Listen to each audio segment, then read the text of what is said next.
کیا وہ مائیں تھی اللہ اللہ تہجد جن کی فوت نہیں ہوتی تھی، تہجد کے لیے میری ماں بیدار ہو گئی، جیسے ہی اٹھے اور دروازے پہ ایک ہاتھ مارا، دستک دی، اندر سے ایک بھرائی ہوئی آواز آئی، با یزید میرے بیٹے تو آ گیا، با یزید میرے بیٹے تو آ گیا۔ با یزید کے پیروں کے نیچے سے زمین کھسک گئی۔ میں تو سوچ رہا تھا کہ رات کے اندھیرے میں ماں پہچانے گی کہ نہیں پہچانے گی۔ 40 سال بیتنے کے بعد بھی میری ماں میرے دستک کے انداز کو بھی نہیں بھولی۔ میری ماں مجھے کتنا پہچانتی ہے کہ انداز دستک کو بھی جانتی ہے۔ جیسے دروازہ کھلا، سامنے بیٹے کو دیکھا، ارے بیٹا بڈھا ہو جائے وہ ماں کے سامنے بچہ ہی ہوتا ہے، بیٹا ہی ہوتا ہے۔ جب سامنے دیکھا، گال پکڑ لیے، یوں ہاتھوں سے پکڑ کے کہتی ہے، یقین نہیں آتا، سوچ رہی تھی میں خواب تو نہیں دیکھ رہی ہوں، خوشی خوشی کہتی، با یزید تو آ گیا؟ یہ کہتے ہیں ہاں امی میں آ گیا۔ تو آ گیا؟ ہاں امی میں آ گیا۔ تو آ گیا؟ ہاں امی میں آ گیا۔ بار بار بار بار حتیٰ کہ یقین ہو گیا کہ آ گیا، تو دوسرا جملہ کہتی، بیٹا کیا حال بنا رکھا ہے؟ رونے لگی، دیکھ تیری داڑھی، تیرے کپڑے کچھ قاعدے کی نہیں سی، کپڑے پھٹ گئے، چتڑے اڑ گئے۔ ماں ہاں بڑی عبادت و ریاضتیں کی۔ پھر ماں نے ایک چھپتا ہوا سوال کیا، با یزید میرے بیٹے تو مقام حضوری چاہتا تھا، تو ولایت کا جو مقام چاہتا تھا، کیا وہ مقام تجھے مل گیا؟ وہ مقام ملا تجھے؟ اب با یزید بستامی کو احساس ہوا، کہتے ہیں نہیں ماں، نہیں ماں، اللہ نہیں ملا، جو مقام چاہتا تھا وہ مقام نہیں ملا، بس اتنا سننا تھا، وہ مقام نہیں ملا۔ کتنے سال ہوئے تجھے گھر سے نکلے ہوئے؟ ماں 40 سال ہو گئے۔ 40 سال؟ ہاں ماں، میری گردن دیکھ ہری ہو گئی ہے درخت کی پتیاں کھا کے۔ کبھی پانی پہ سحری کی درخت کی پتیوں پہ افطار کیا، کبھی سحری پتوں پہ کی افطار پانی پہ کیا، یہ حال ہے۔ اللہ ہی اللہ کرتا رہا، نہیں ملا ماں، خدا نہیں ملا، نہیں ملا ماں۔ ماں ماں ہوتی ہے۔ بیٹے کی داستان غم سنا، آنکھیں آسمان کی طرف اٹھائی اور یوں ہاتھ پکڑ کر گالوں کا کہتی، اللہ میرا بیٹا کتنی محنت کر رہا ہے تجھے پانے کے لیے، اللہ یہ جو مقام چاہتا ہے دے دینا مولا، بس اتنا کہنا تھا۔ با یزید کی آنکھوں سے پردے اٹھ گئے اور جو دیکھنا چاہتے تھے دیکھ لیے، فوراً قدموں پہ گرے اور پھر کہتے، با یزید دیوانہ تھا، خدا کو جنگلوں میں ڈھونڈنے نکلا تھا۔ ارے با یزید تجھے کیا خبر، جس خدا کو تو جنگلوں میں ڈھونڈ رہا تھا وہ خدا تو یہاں ہے، اور ماں کی دعا کی طفیل مل جایا کرتا ہے۔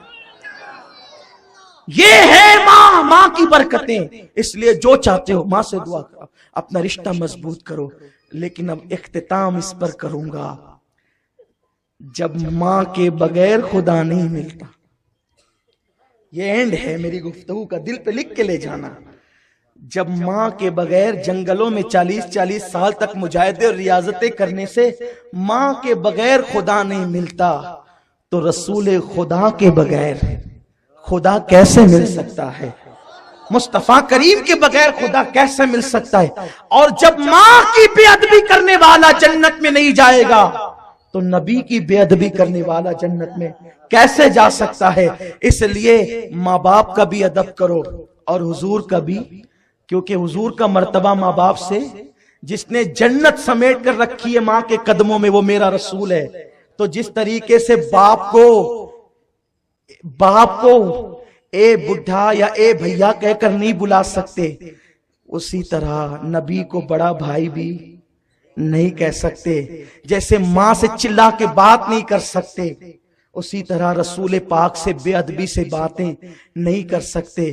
جیسے ماں کی پیٹھ پیچھے نہیں کہہ سکتے میری ماں تو ناٹی ہے، میری ماں تو ایسی ہے، میری ماں تو یہ ہے، بولو کوئی کہتا ہے؟ اس لیے تقریر میں بھی ایسا مت کہا کرو، ممبر سجا کر کے مت کہا کرو، ان کو تو علم غیب نہیں ہے، وہ تو مر چکے ہیں، وہ تو بیٹی کی شفاعت بھی نہیں کر سکتے۔ بولو ماں کی غیبت کریں تو انسان جہنم میں جائے، اور جو نبی کی اس طرح ممبر لگا لگا کر بے ادبی کریں تو وہ لوگ جنت میں کیسے جا سکتے ہیں؟ اس لیے اگر اپنی دنیا آخرت کا بھلا چاہتے ہو، ہاتھ جوڑ کر سب سے کہتا ہوں، اس کو مسلکی تعصب کا رنگ نہ دینا۔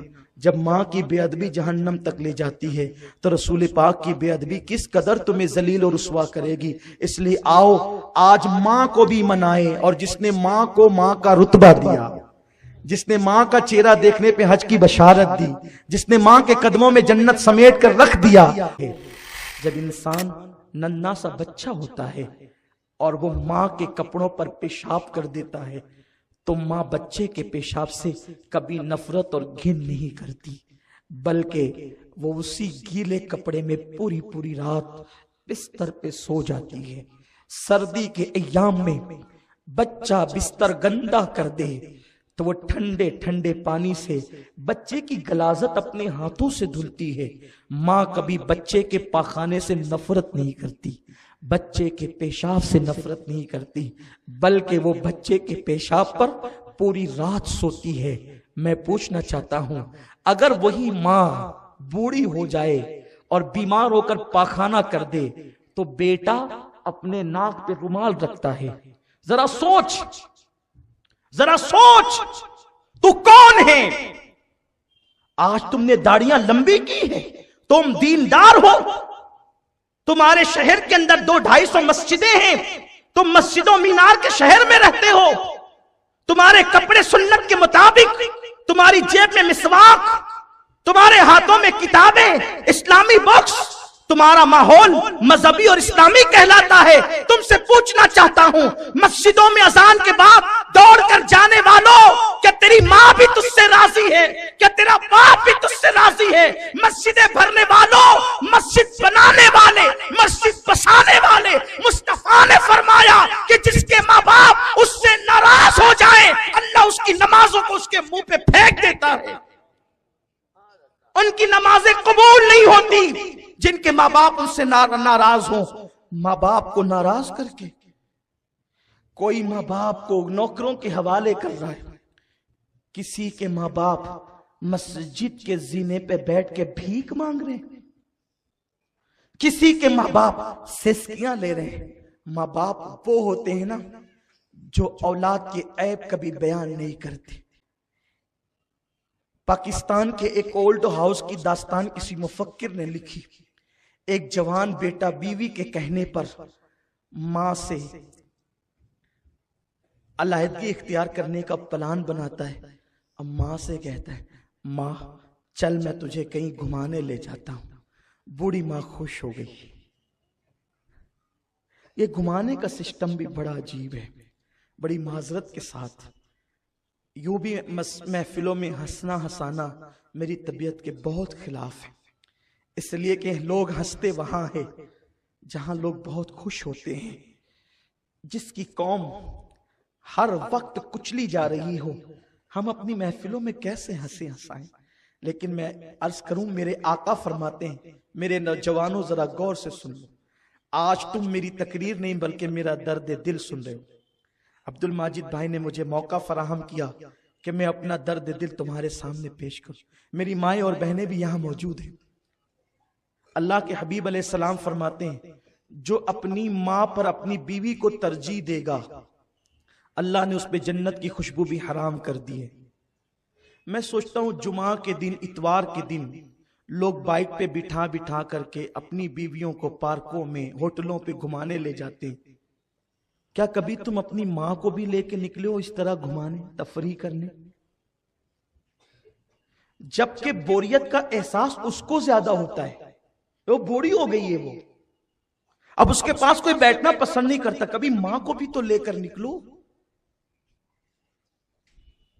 کبھی ماں کو بھی تو تفریح کراؤ۔ جتنا قیمتی جوڑا بیوی کو لا کے دیتے ہو، کبھی ماں کو بھی تو لا کے دو۔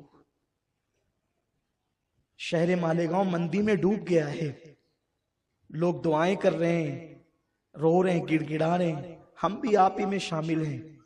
لیکن میرے آقا فرماتے ہیں اگر کوئی تنگ دستی سے نجات چاہتا ہے تو وہ ماں باپ پر فراغ دلی سے خرچہ کرے، اللہ اس کے رزق میں برکتیں عطا فرمائے۔ تنگی کا علاج ہے۔ آقا فرماتے ہیں جو ماں باپ کے ساتھ اچھا سلوک کرے اللہ اس کی عمر لمبی کر دیتا ہے، اس کو مالدار کر دیتا ہے، مالا مال کر دیتا ہے۔ آقا فرماتے ہیں کہ جو نماز میں اپنے ماں باپ کی مغفرت کے لیے دعا نہ کرے اللہ اس کی نماز کو قبول نہیں کرتا، اس کی نماز ناقص اور نامکمل رہتی ہے، اس کی نماز ادھوری رہتی ہے جب تک وہ اپنے ماں باپ کے لیے مغفرت کی دعا نہ کر لے۔ تو ایک جوان نے اپنی ماں کو گھر سے باہر نکالنے کا پلان بنایا اور اس نے کہا ماں چل میں تجھے گھمانے لے کر چلتا ہوں۔ بوڑھی ماں کے دل کی کلی کلی کھل گئی، دل کے کانوں سے سنے۔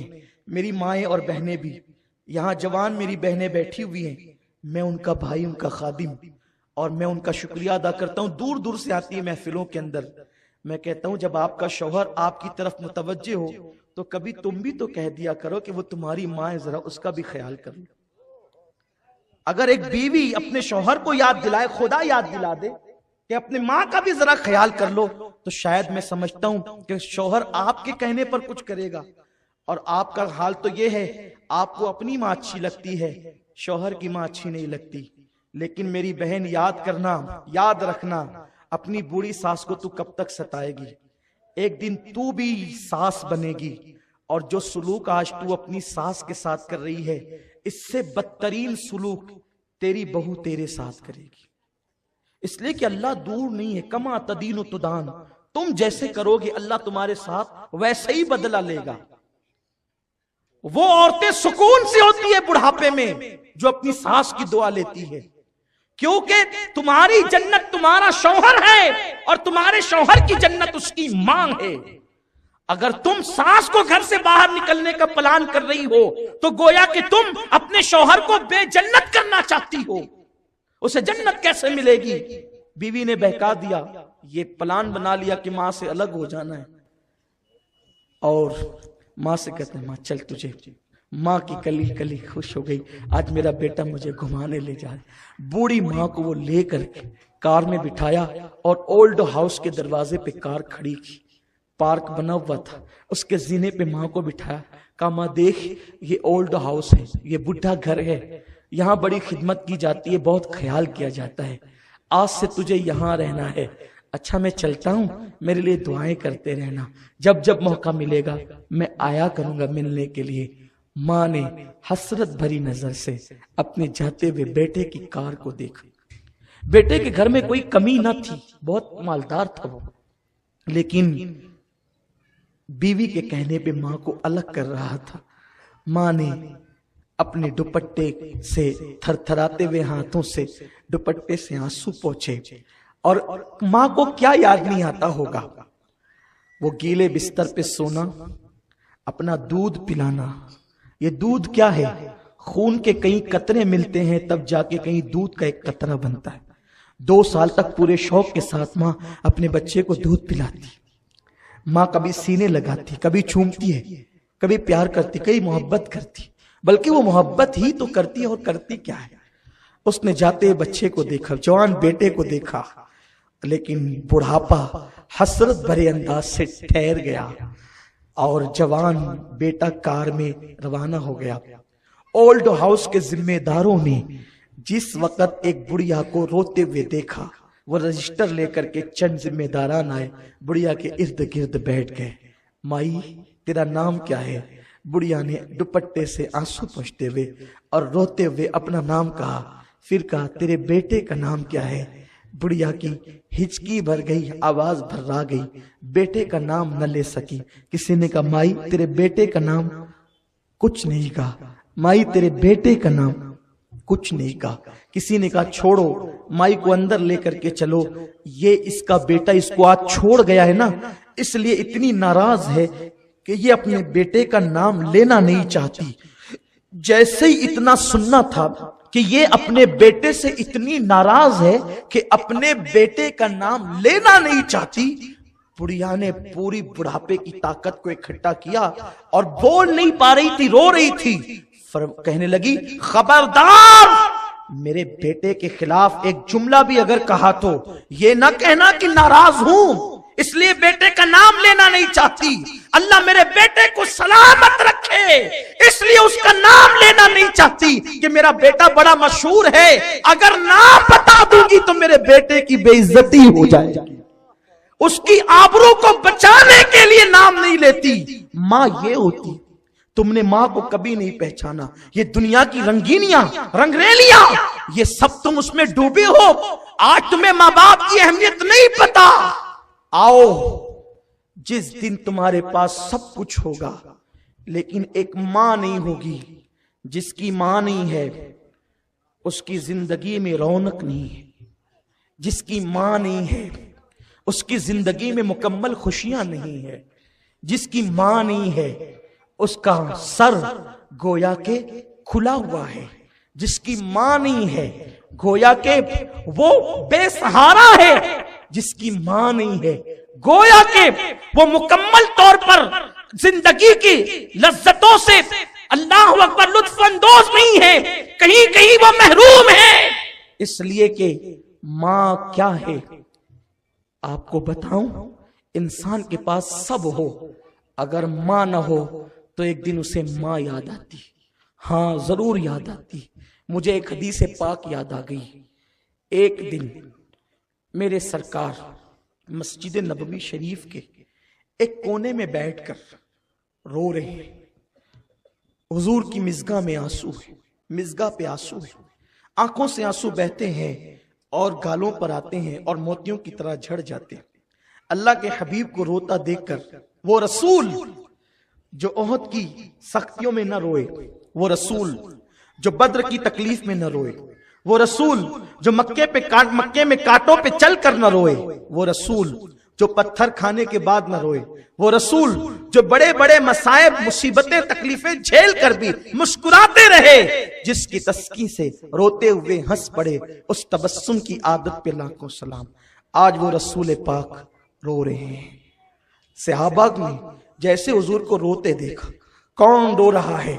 حبیب خدا رو رہا ہے۔ کون رو رہا ہے؟ جان آدمیت رو رہا ہے۔ کون رو رہا ہے؟ جان آبرو انسانیت رو رہا ہے۔ کون رو رہا ہے؟ معلم کائنات رو رہا ہے۔ کون رو رہا ہے؟ انسان کامل رو رہا ہے۔ کون رو رہا ہے؟ مالک جنت رو رہا ہے۔ کون رو رہا ہے؟ قاسم نعمت رو رہا ہے۔ کون رو رہا ہے؟ وہ رو رہا ہے جس کے ناز خدا یوں اٹھاتا ہے کہ معمولی سا سر میں درد ہو جائے اور ذہنی طور پہ حضور کو ٹینشن ہو جائے تو اللہ کے حبیب علیہ السلام کو اللہ لامکان پہ بلا کر اپنا دیدار کرائے اور تسلیاں دے۔ وہ حبیب رو رہا ہے جس کو کوئی گالی دے دے تو وہ چپ رہتے ہیں اور جواب اللہ عطا کرتا ہے۔ وہ حبیب رو رہا ہے جس کی گستاخیاں کی گئی تو قرآن مقدس میں جواب اللہ نے عطا فرمایا۔ وہ پیارا حبیب جو لیٹ جائے تو یا ایھا المدثر کی آیت نازل ہو جائے، جو اللہ اکبر خرام ناس فرمائے تو لا اقسم بہذا البلد قرآن کہے، جو مسکرا دے تو قرآن والنجم کہے۔ وہ پیارا حبیب رو رہا ہے۔ اس حبیب کو روتا دیکھ کر صحابہ جو جان سے زیادہ پیار کرتے تھے آگئے ارد گرد، حضور ہمارے ماں باپ قربان، آپ کو کس چیز نے رلایا؟ آپ کیوں رو رہے ہیں؟ آقا فرماتے ہیں آج مجھے میری امی حضرت آمنہ کی یاد آ گئی ہے۔